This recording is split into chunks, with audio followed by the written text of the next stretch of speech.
ফেসবুকে একটি মন্তব্যের রেশে একুল ওকুল সবকুলি হারালেন রায়পুরের শাহরিয়ার রুবেল। শাহরিয়ার রুবেল একজন মালয়েশিয়ান প্রবাসী। তিনি তার ব্যক্তিগত ফেসবুক আইডি থেকে একটি পোস্টে কমেন্ট করেন, যেই কমেন্টে তিনি কাঠমোল্লা এবং মোল্লা মুন্সিদের অপমান করতে গিয়ে তিনি খোদ রাসূলুল্লাহ সাল্লাল্লাহু আলাইহি সাল্লামের নাম জড়িয়ে কুরুচিপূর্ণ মন্তব্য করেন। যেই মন্তব্যের ভাষা এতটাই নোংরা যেটা এই ভিডিওতেও প্রেজেন্টেবল নয়। শুরুতেই তার এই মন্তব্য প্রকাশের সাথে সাথেই মানুষ তীব্র প্রতিক্রিয়া দেখানো শুরু করে। শুরুতে মানুষ অনলাইনে ভয়েস রেজ করে এবং এটার প্রতিবাদ জানায়, এবং সর্বশেষ মানুষ তার শাস্তি দাবি করে। ঘটনার পরিক্রমা এত সিরিয়াস হয়, একটা সময় স্থানীয় মুসল্লিরা এই শাহরিয়ার রুবেলের শাস্তি দাবি করে বিক্ষোভ মিছিল করে। যতটুকু জানা যায় জুলাই 23 তারিখে এই ঘটনায় রায়পুর থানায় অভিযোগ দায়ের করে স্থানীয় যুবদল কর্মী সাইফুল ইসলাম।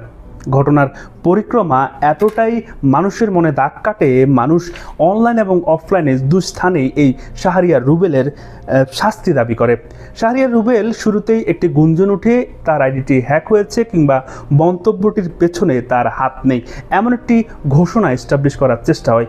তবে সর্বশেষ শাহরিয়ার রুবেল লাইভে আসে এবং লাইভে এসে তার কৃতকর্মের জন্য ক্ষমা চায় এবং সে যে মন্তব্যটি করেছে তার জন্য সকলের কাছে সে মাপ চায়। সে বলে, আমি একজন মুসলমানের সন্তান হিসেবে যেই মন্তব্যটি করেছি সেটা আমার সাথে কখনোই যায় না এবং আমার ঈমান চলে গেছে। আমি আবার কালেমা পড়ে ঈমান আনছি, আমাকে ক্ষমা করে দিন, আমি পরবর্তীতে আর কখনো এমন অপরাধ করব না। তার মানে সেই কমেন্টটি তিনি নিজেই করেছিলেন। এই ঘটনার রেশ কাটতে না কাটতেই তিনি যে মালয়েশিয়া থাকতেন, দুজন প্রবাসী তার বিরুদ্ধে মালয়েশিয়ান পুলিশের কাছে অভিযোগ দায়ের করে এবং সেই অভিযোগের ভিত্তিতে আজকের তথ্য অনুযায়ী মালয়েশিয়ান পুলিশ তাকে গ্রেপ্তার করে এবং জেলে নিয়ে যায়। এখন প্রশ্ন আসতে পারে, মালয়েশিয়ান পুলিশের আইন অনুযায়ী তার কীরকম শাস্তি হতে পারে এই অপরাধের কারণে। এমন অপরাধীদের বা এমন অভিযুক্তদের শাস্তি দেওয়ার ক্ষেত্রে মালয়েশিয়ায় দুটি আইন খুবই প্রচলিত। একটা হচ্ছে প্যানেল কোড আইন, যে আইন বলছে যদি কেউ কারো ধর্মীয় অনুভূতিতে আঘাত আনে, ধর্মীয় অনুভূতি নষ্ট করার জন্য উস্কানি দেয় এবং কারো ধর্ম অবমাননা করে, সেক্ষেত্রে 1 বছর থেকে সর্বোচ্চ 5 বছর পর্যন্ত শাস্তি হতে পারে। এক্ষেত্রে মালয়েশিয়ার আরেকটি আইন রয়েছে, সেটা হলো 1998 সালের কমিউনিকেশন এবং মাল্টিমিডিয়া অ্যাক্ট। সেই আইন অনুযায়ী যদি কোনো ব্যক্তি অনলাইন প্ল্যাটফর্ম ব্যবহার করে কোনো বিশৃঙ্খলা সৃষ্টি করে কিংবা উস্কানি দেয়, সেক্ষেত্রে তার সর্বোচ্চ 1 বছর এবং 50,000 রিঙ্গিত জরিমানা হওয়ার একটি আইন তাদের রয়েছে। এছাড়াও প্রবাসী হওয়ার ক্ষেত্রে যেহেতু তিনি সেখানকার স্থানীয় নন, সেক্ষেত্রে তার শাস্তির সাথে আরও কিছু শাস্তি যুক্ত হবে। যেমন তার সাজা শেষ হওয়ার সাথে সাথেই তাকে দেশে পাঠিয়ে দেওয়া হবে, এমনকি তাকে ব্ল্যাকলিস্টে ফেলা হবে যাতে করে সে পুনরায় ওই দেশে আর ঢুকতে না পারে। তবে হ্যাঁ, সেক্ষেত্রে অবশ্যই তাকে তার দোষ প্রমাণিত হতে হবে। শুধুমাত্র অভিযোগের ভিত্তিতে তার কোনো শাস্তি হবে না। যদি তার দোষটি আসলেই প্রমাণিত হয়, সেক্ষেত্রে সে এই শাস্তির আওতায় থাকবে।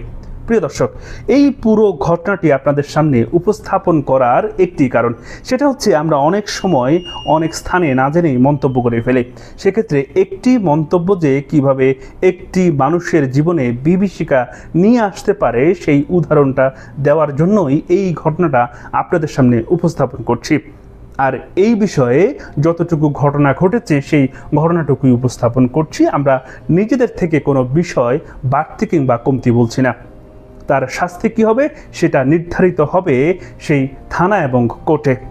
তবে আমাদের জন্য এই শাহরিয়ার রুবেল একটি শিক্ষণীয় ঘটনা হতে পারে। সেটা হলো আমরাও যাতে বিভিন্ন স্থানে মন্তব্য করার ক্ষেত্রে, বিভিন্ন স্থানে অভিমত দেওয়ার ক্ষেত্রে আরও বেশি সচেতন হই।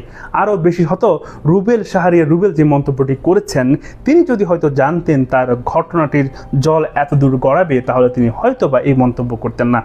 কিংবা তিনি যদি বুঝতেন যে এই ঘটনার রেশ গিয়ে কোথায় ঠেকবে, তাহলে হয়তো তিনি এই মন্তব্য করতেন না। আর তার আগে জানার কোনো সুযোগও তো নেই। এজন্য প্রত্যেকটা মন্তব্যের ক্ষেত্রে, প্রত্যেকটা অভিমতের ক্ষেত্রে আমাদেরকে আরও বেশি সচেতন এবং দায়িত্বশীল হতে হবে। প্রিয় দর্শক, এতক্ষণ আপনাদের সাথে ছিলাম আমি মহিউদ্দিন রবিন। আশা করি সব সময় মতো আমাদের পাশেই থাকবেন। আল্লাহ হাফেজ।